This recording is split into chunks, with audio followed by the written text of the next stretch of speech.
Selamat siang pemirsa, Sumatera Utara hari ini siang hadir kembali menjumpai Anda edisi Minggu 18 Juni 2023 bersama saya Gina Febriona. Sejumlah informasi teraktual telah disiapkan oleh tim redaksi kami, berikut berita selengkapnya.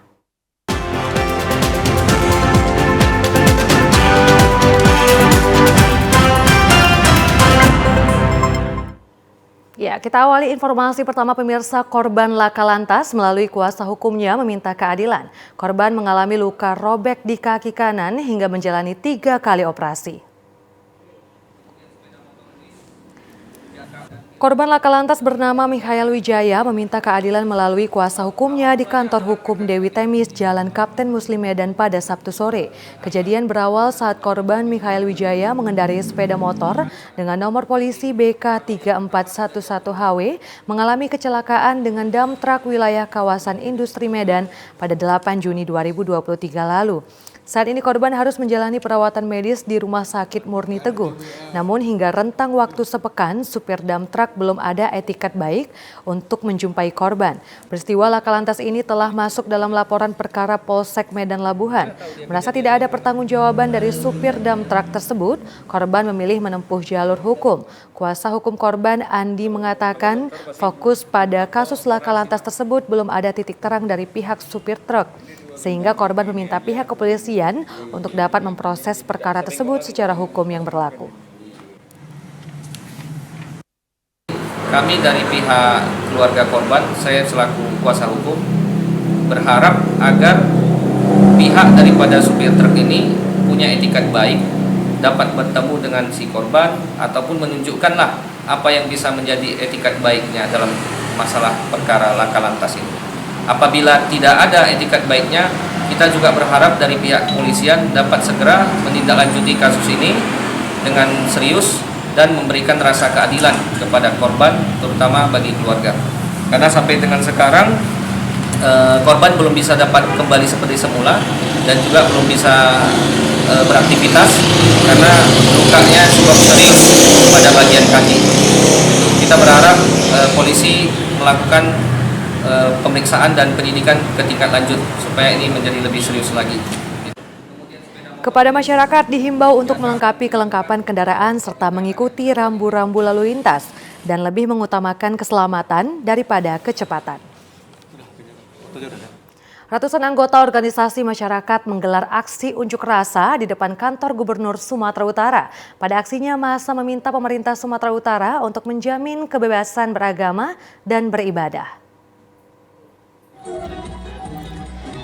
Ratusan massa yang tergabung dalam organisasi masyarakat Pemuda Batak Bersatu menggelar aksi unjuk rasa di depan kantor Gubernur Sumatera Utara pada Sabtu siang. Dalam aksinya, anggota ormas terlebih dahulu mempertunjukkan seni tari dan pakaian adat sebagai bentuk keberagaman di Indonesia. Dalam orasinya, pengunjuk rasa menyuarakan sejumlah tuntutan, diantaranya menolak radikalisme dan menolak intoleran khusus di Sumatera Utara. Massa menilai intoleran sangat berbahaya bagi perdamaian di Indonesia. Ketua Umum Pemuda Batak Bersatu, Lambok Sihombing mengatakan kedatangannya bersama ratusan massa PBB untuk meminta Gubernur Sumatera Utara Edi Rahmayadi menjamin kebebasan dan beribadah di Sumatera Utara. Kegiatan kita hari ini adalah aksi damai. Kita dimana tahu beberapa hari atau beberapa bulan yang lalu sering terjadi ya tindakan-tindakan intoleransi di Sumatera Utara.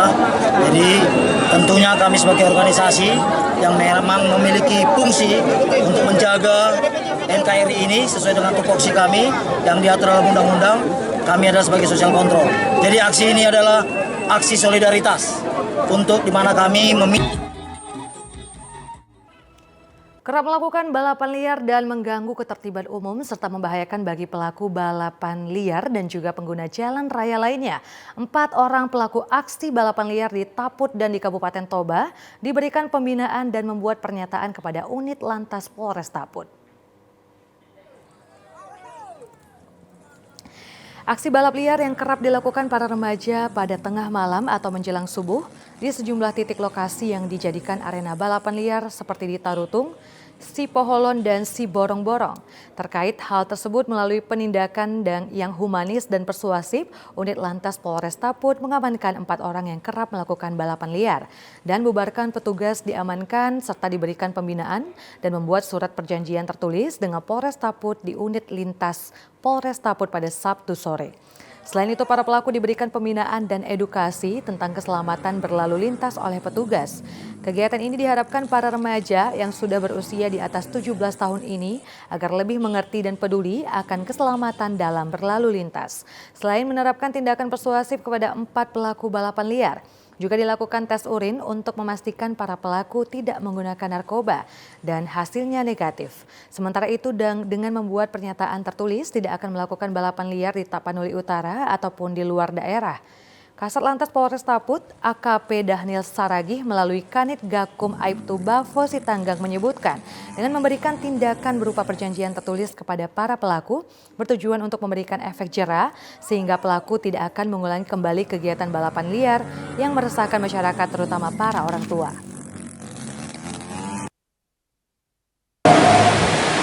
Mengadakan balap liar di wilayah Tapanuli Utara atau Sumatera Utara. Apabila ditemukan balap liar di Tapanuli Utara atau Sumatera Utara, saya bertanggung jawab untuk dituntut di tempat hukum yang berlaku di wilayah NKRI.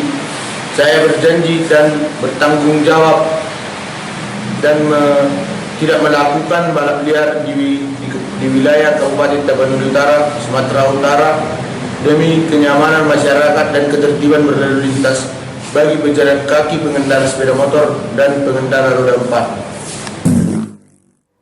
Informasi berikutnya pemirsa, Kementerian Pertanian Republik Indonesia mengajak masyarakat untuk melakukan gerakan menanam sedini mungkin untuk memberikan pemahaman bagi anak-anak menjadikan budaya terwujudnya ketahanan pangan di masa depan. Inspektorat Jenderal Kementerian Republik Indonesia, Jan Samuel Maringka, saat bertemu dengan beberapa tokoh agama dan tokoh masyarakat, bergandengan tangan tidak membedakan agama, suku, dan adat istiadat melakukan kampanye dengan jargon jaga pangan, jaga masa depan. Pada kunjungan kerjanya ke Sumatera Utara, Itjen Jan Samuel Maringka berkunjung ke Gereja Huria Kristen Indonesia di Kabanjahe, Kabupaten Karo, bersilaturahmi menjaga kerukunan hidup beragama.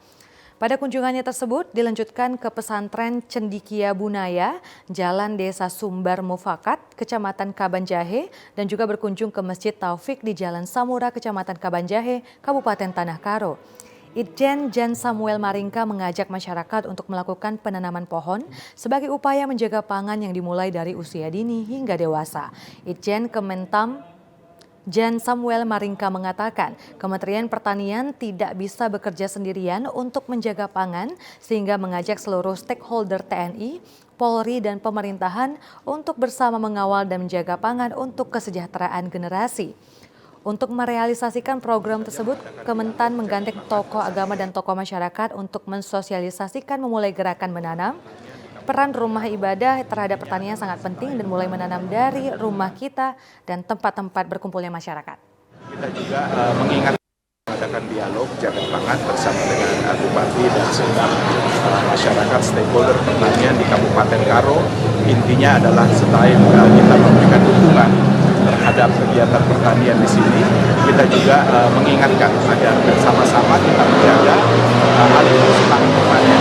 Kita melihat perkembangan Karo yang begitu pesat dengan ditambah tumbuhnya resort-resort mengingat alamnya yang begitu indah, namun komitmen yang diwujudkan oleh Ibu Bupati bersama jajaran menunjukkan bahwa pemerintahan Kabupaten Karo juga memberikan perhatian terhadap pengendalian alih fungsi lahan pertanian. Infrastruktur boleh terus berjalan, namun keberpihakan terhadap pengelolaan pertanian harus tetap kita utamakan. Pada kunjungan tersebut, Itjen Kementan melakukan penanaman pohon sekaligus menyerahkan ratusan bibit pohon dan menyerahkan sejumlah bantuan untuk rumah ibadah dan pondok pesantren. Masyarakat Kelurahan Cinta Damai resah dengan kondisi tiang listrik yang nyaris roboh. Kondisi tiang listrik dikhawatirkan menimpa pengguna jalan. Kelompok Sadar Kamtipmas Bayangkara bersama masyarakat meninjau kondisi tiang listrik yang nyaris roboh di Jalan Sekolah atau Jalan Buntu, lingkungan 4 Kelurahan Cinta Damai, Medan Helvetia pada Sabtu sore. Tiang listrik yang telah keropos tersebut tidak mampu menahan beban kabel hingga miring ke jalan. Kondisi ini dinilai sangat membahayakan anak-anak yang kerap bermain di sekitar lokasi. Masyarakat telah melaporkan kondisi tiang listrik yang membahayakan pengguna jalan kepada kepala lingkungan setempat, namun belum mendapatkan respon. Masyarakat khawatir jika terjadi hujan beserta angin kencang akan merobohkan tiang listrik tersebut. Selain membahayakan pengguna jalan, warga juga khawatir aliran listrik akan padam jika sewaktu-waktu tiang listrik roboh. Warga berharap kepada pemerintah setempat untuk dapat segera mendatangkan pihak terkait agar memperbaiki tiang listrik tersebut. Salah seorang warga Bono mengatakan, tiang listrik berbahan besi tersebut nyaris roboh disebabkan faktor usia, sehingga tiang berbahan besi tersebut keropos. Warga telah melaporkan kondisi ini kepada kepala lingkungan setempat, dan warga berharap tiang listrik diganti dengan yang baru sebelum roboh. Bukan belum tumbang, bereng, tapi sangat berbahaya Pak, karena itu besi yang kalau kita bilang berat sekali besi itu. Akibat daripada besi itu kalau tumbang mengakibatkan bahaya daripada masyarakat yang lewat Pak. Jadi kami sanksi ada terjadi ada angin kencang, masih tinggal tumbang aja itu. Kami pemerintah memperhatikanlah keadaannya seperti ini. Jangan tadi ada masyarakat yang lewat di sini, termasuk anak-anak kami juga Pak yang berbahaya. Mau pergi sekolah, pulang sekolah terjadilah angin kencang, tumbang dia bagaimana Pak. Dan bukan itu aja Pak, mengakibatkan mati listrik semua.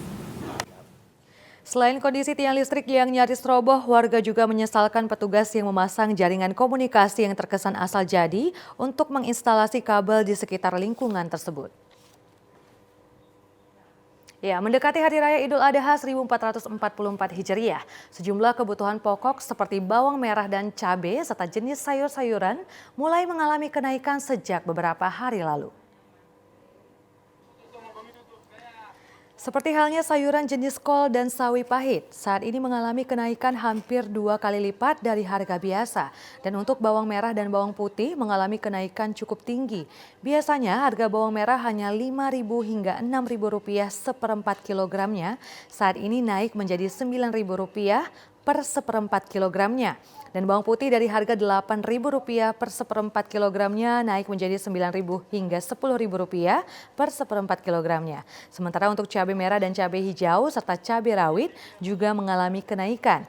Harga cabai merah dan cabai hijau yang biasa hanya Rp12.000 per kilogram naik menjadi Rp18.000 hingga Rp20.000 per kilogram. Cabai rawit yang biasanya dijual dengan harga Rp12.000 per kilogram naik menjadi Rp14.000 hingga Rp16.000 per kilogram. Salah seorang pedagang yang ada di pusat pasar Horas, Kota Pematang Siantar, Sofia mengatakan kenaikan harga kebutuhan pokok ini telah terjadi sejak beberapa hari lalu. Sedikit mengalami kenaikan. Sebelumnya kami ngecer harga Rp3.000 seperempat, Rp12.000 per kilonya.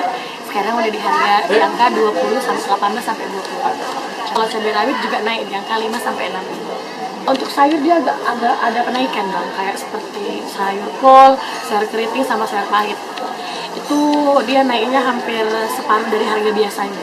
Bawang naik Bang, kayak bawang putih sama bawang merah itu melonjak naik. Kayak bawang putih kan biasanya kami ngecer Rp8.000, sekarang udah di angka Rp9.000.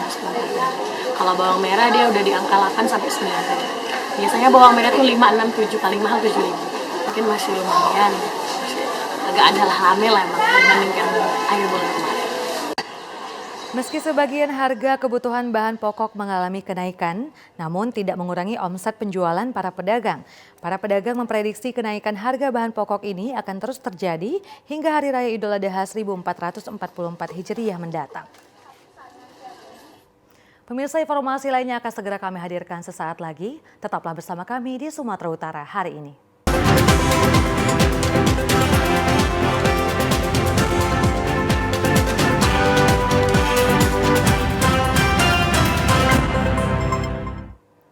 Terima kasih Anda masih bersama kami. Pemirsa, Gubernur Sumatera Utara Edi Rahmayadi mengajak Ikatan Alumni Pelajar Padang Sidempuan IKAPADA Sumut dan seluruh komponen masyarakat mendukung program pemerintah Provinsi Sumatera Utara. Selain Ikapada, Gubsu juga mengajak semua komponen masyarakat di Sumut diminta agar ikut memberi dukungan pada Pemprov Sumut dalam melakukan perbaikan untuk masyarakat. Hal itu disampaikan Gubernur Sumut pada acara pelantikan Badan Pengurus Daerah Ikatan Alumni Pelajar Padang Sidempuan (BPD Ikapada Sumut) di Aula T. Rizal Nurdin. Pelantikan dihadiri ratusan anggota Ikapada serta para tokoh masyarakat Tabaksel. Gubsu menitipkan agar Ikapada ikut berperan dalam mendukung pemerintah Sumut melakukan pembangunan. Pihaknya sudah berupaya keras, bahkan walaupun terkesan dipaksakan, misalnya perbaikan sarana jalan dan jembatan dengan anggaran tahun jamak. Ini yang sekarang pihaknya sedang lakukan dan mengajak Ikapada untuk bantu pemerintah. Organisasi kemasyarakatan berjamur, bertumbuh. Itu menunjukkan bahwa keinginan untuk maju itu tinggi. Itu bersama-sama kita konsep antara pemerintah dan ormas-ormas yang ada untuk mencapai Sumatera Utara itu bermartabat. Gubernur Sumatera Utara Edi Rahmayadi dalam kesempatan tersebut turut mengikuti proses acara adat semacam markobar, upah-upah dan diakhiri dengan manortor. Pemirsa, mahasiswa Langkat yang menuntut ilmu di Medan maupun kota besar lainnya di tanah air harus bersatu dan memaksimalkan potensi guna kemajuan Langkat di masa yang akan datang.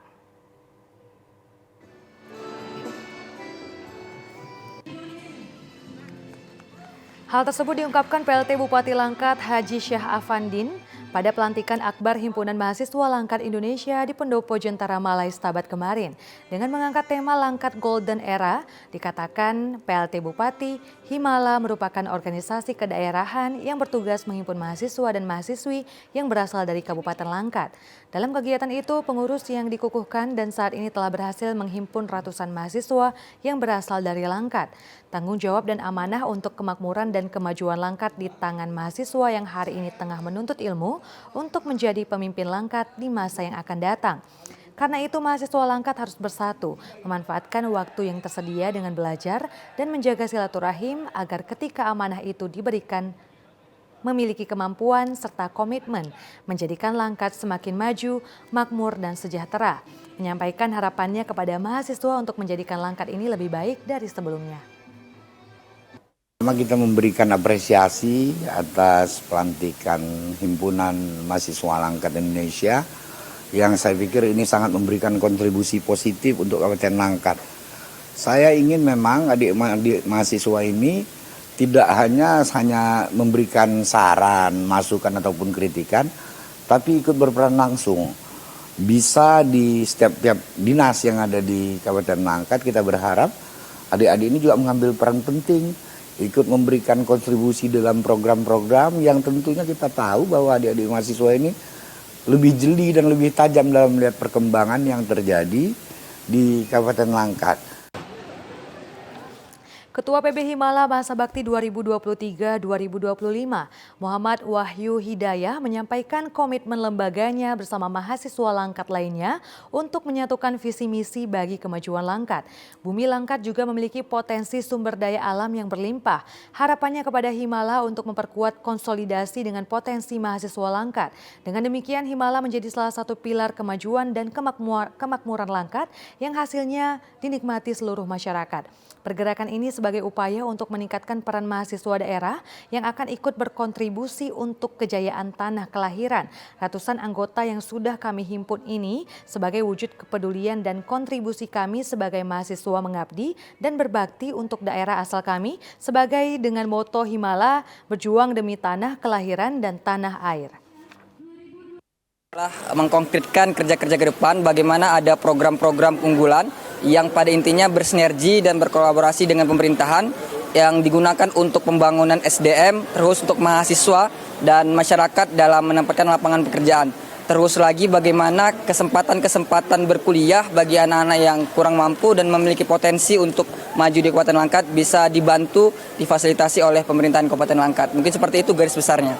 Harapannya adalah kita bisa melibatkan diri dalam setiap program-program kerja OPD yang ada di Kabupaten Langkat. Kita punya peran khusus baik itu dalam hal riset, analisis ataupun dalam hal penerapan di lapangan. Sehingga SDM yang berada di Himala ketika pulang ke kampungnya tidak menjadi orang yang tidak tahu ngapa-ngapain, melainkan ketika dia pulang, dia ada tempat untuk berkontribusi dan memberikan karya terbaiknya untuk Kabupaten Langkat.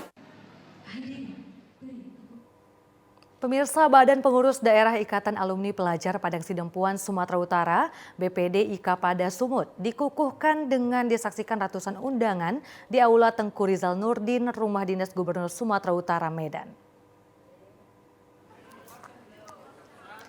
Ketua BPD Ikapada Sumut, Rahutman Harahap menyatakan bahwa Ikapada akan memberi dukungan moral kepada Pemprov Sumut dalam menyelesaikan seluruh program kerjanya dengan baik.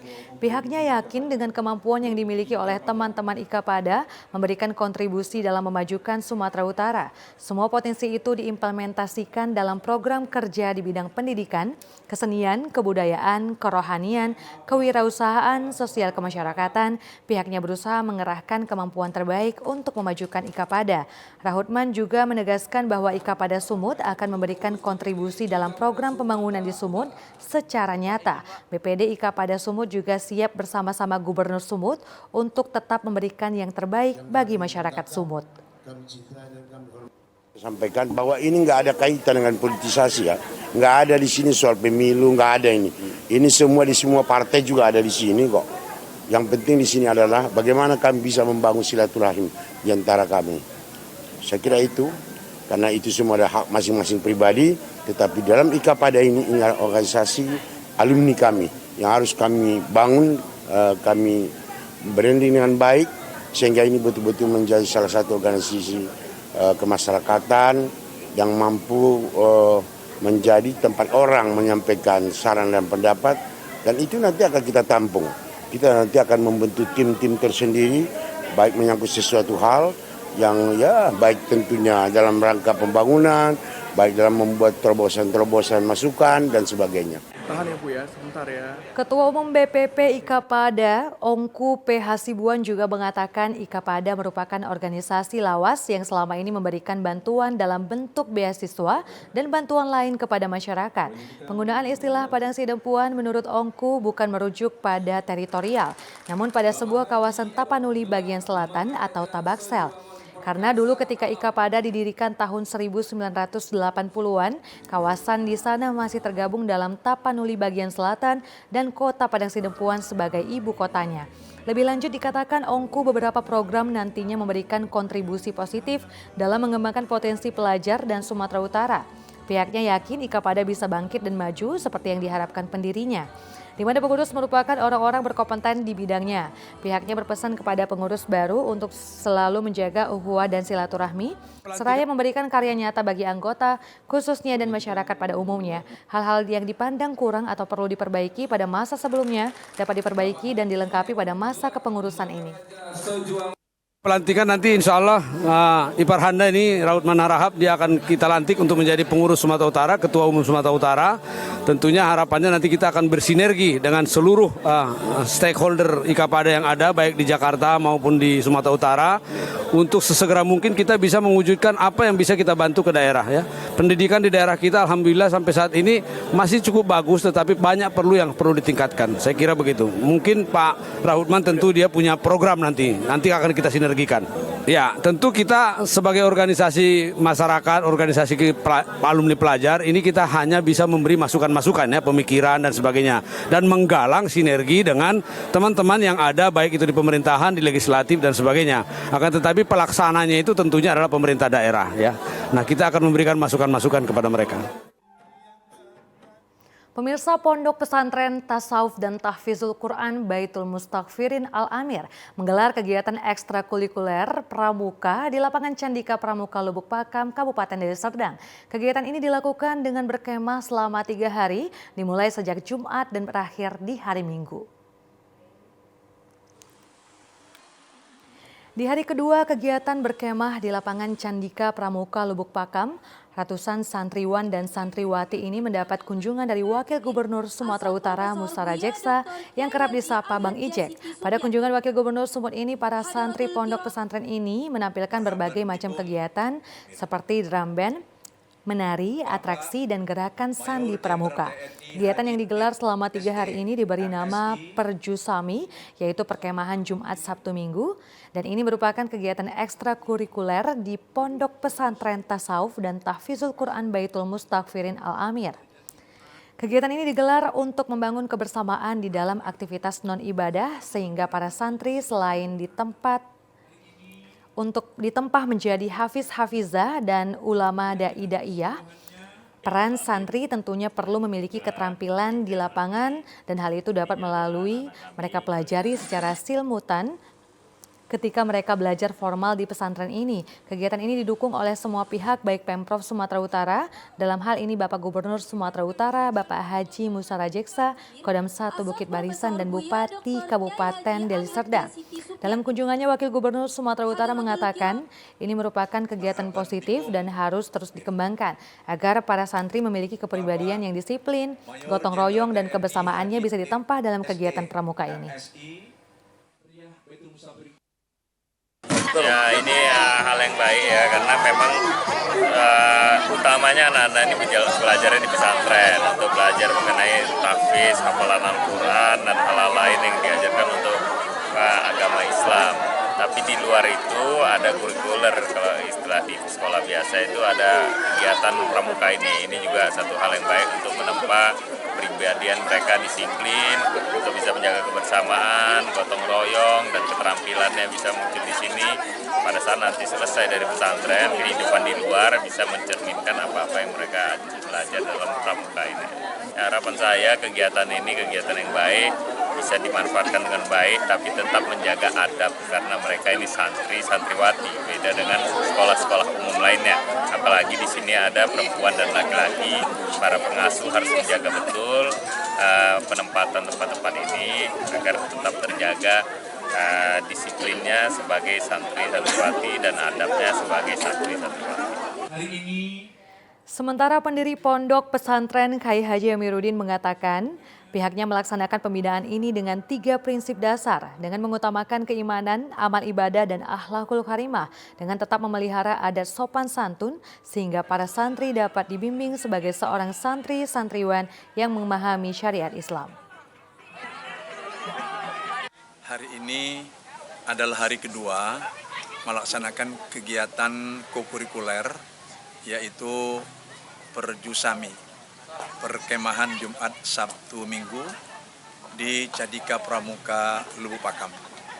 Kegiatan ini selain kokurikuler juga adalah dimaksudkan untuk membangun kebersamaan di dalam aktivitas non-ibadah ritual. Karena pramuka tentunya memiliki program-program kegiatan yang telah tersusun secara instruktural, institusional, dan juga nasional. Sehingga santri-santriyah Pondok Pesantren Tasawuf dan Tahfizul Quran Baitul Mustaghfirin Al-Amir selain menjadi hafiz-hafizah dan ulama da'i-da'iyah, tentunya perlu memiliki keterampilan di lapangan. Kepada Bapak dan Ibu yang ingin mempercayakan putranya dididik di pesantren ini, saat ini telah dibuka untuk pendaftaran tahun ajaran baru 2023-2024. Labbaik Allahumma labbaik, labbaik la syarika laka labbaik, innal hamda wan ni'mata laka wal mulk la syarika lak. Ya pemirsa, total keberangkatan calon jemaah haji dari embarkasi Medan asal Sumatera Utara berjumlah 8.106 jamaah. Calon haji kelompok terbang 24 embarkasi Medan akan bergabung dengan jamaah asal Solo.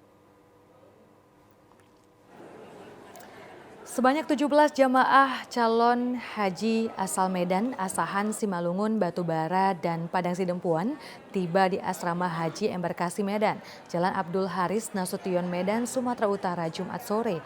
Jamaah calon haji asal Sumatera Utara pada kelompok terbang 24 ini akan diberangkatkan ke Arab Saudi dari Bandara Internasional Kuala Namu bersama calon jamaah haji SOC 78 asal Solo. Kelompok terbang 24 embarkasi Medan ini akan berpisah ke zona masing-masing yang telah ditentukan pemerintah setelah tiba di Arab Saudi. Petugas penyelenggara ibadah haji Sumatera Utara mencatat jumlah jemaah calon haji asal embarkasi Medan ada 6 jemaah meninggal dunia.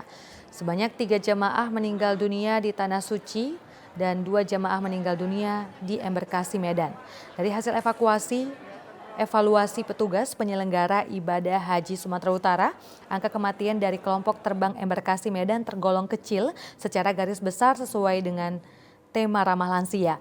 Kepala Kantor Wilayah Kementerian Agama Sumatera Utara, Ahmad Kosbi Nasution berpesan kepada petugas penyelenggara ibadah haji untuk ikhlas menjalankan tugasnya agar dimudahkan saat bertugas mendampingi para jamaah dari keberangkatan hingga pulang ke tanah air. Alhamdulillah sampai saat ini, hari ini kan penerimaan kloter 24 di aula penerimaan ini yang berjumlah 17 jamaah. Walaupun 17 jamaah tetap kita sebut kloter 24 Sumatera Utara yang akan digabung nanti dengan SOC Solo di kloter SOC 78 Solo. Jadi mereka nanti akan kita tunggu di Kuala Namu, kemudian kita berangkatkan sama nanti sesampainya di Arab Saudi sesuai dengan zonasi tempat perwilayah yang sudah dibijaki pemerintah.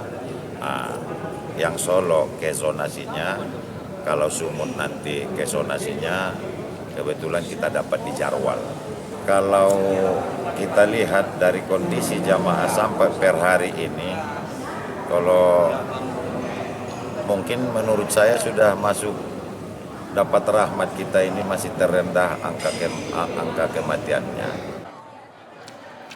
Pada hari penjadwalan keberangkatan jamaah calon haji kelompok terbang terakhir yakni 24, petugas penyelenggara ibadah haji melaksanakan rapat evaluasi kerja bersama awak media di Aula Jabal Nur Asrama Haji Embarkasi Medan.